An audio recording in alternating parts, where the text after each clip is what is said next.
Hey everybody, welcome to one of this month's featured guests. This is Arianna Afsar. She was Miss California's Outstanding Teen in 2005 and then Miss California in 2010. So she's quite the accomplished woman in the Miss America organization, and we're really excited to have you here today. Thank you for being a part of our subscription. I'm very excited. First and foremost, I really just want to know, and I'm sure everyone does, why did you choose to get involved in the Miss America organization in the first place?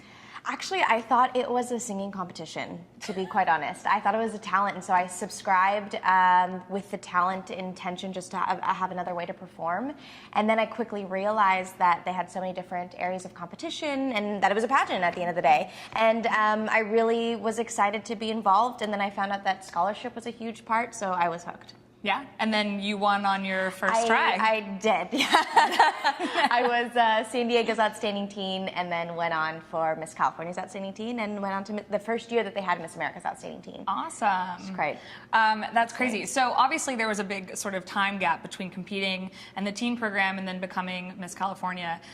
What made you decide after all of that time to come back to the Miss America organization? It was my first year to compete.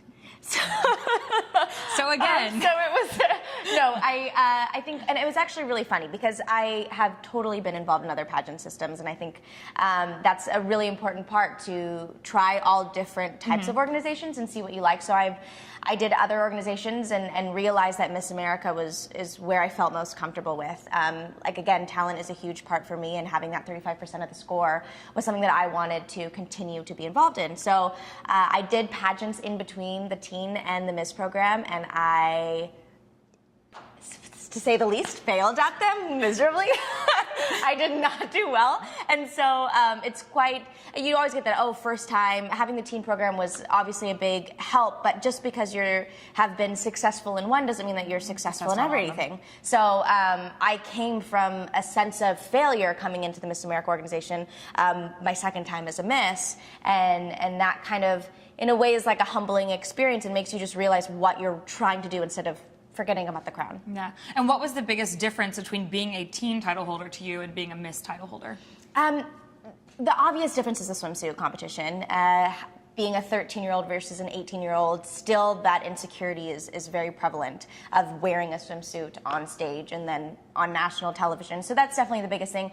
Obviously, interview gets a little bit more difficult, but I was a judge for Miss America's Outstanding Teen this year, so we kind of like, it's kind of incredible of how the questions are really up to the caliber of Miss and Teen.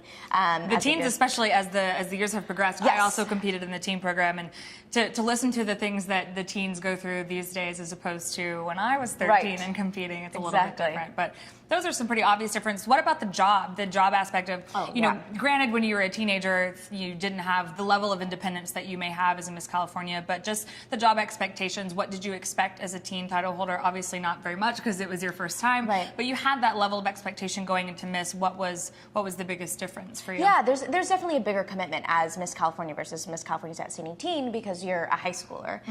So being Miss California, I actually took a year out of college. I was a sophomore at UCLA, and so I had to take that year off and really travel the state, a little bit of the country, representing my state at Miss America, and I always joke, in a way it's like a paid volunteer job. Of course you're getting paid because in some circumstances you're going in debt.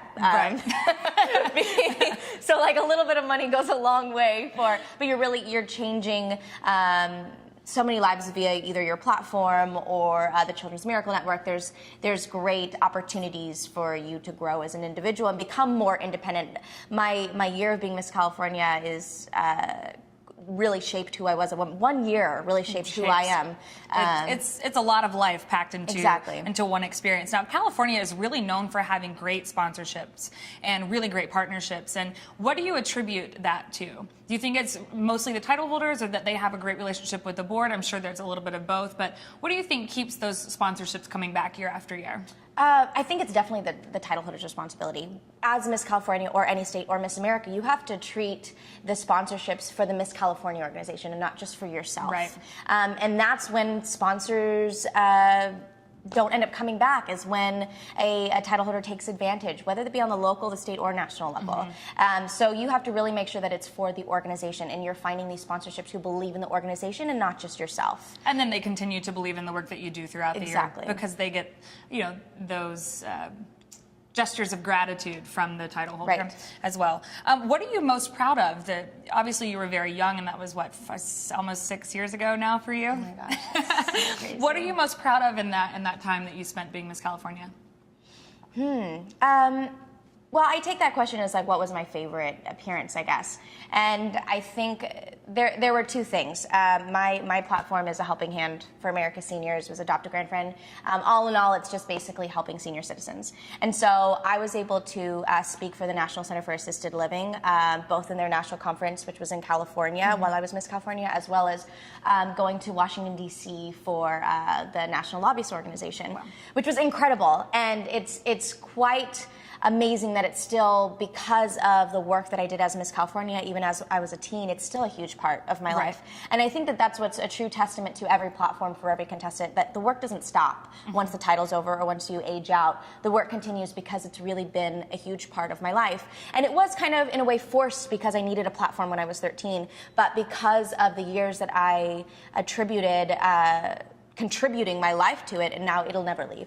I still sing every single month at a senior home, sometimes a couple of times a month, really getting kids of my age outside of college to get involved. Yeah, exactly. And you talk about singing, and so that's a great segue into what are you doing now, and how have the lessons that you learned being a part of the Miss California and Miss America organization, how have those translated into the entertainment industry and what you're doing today?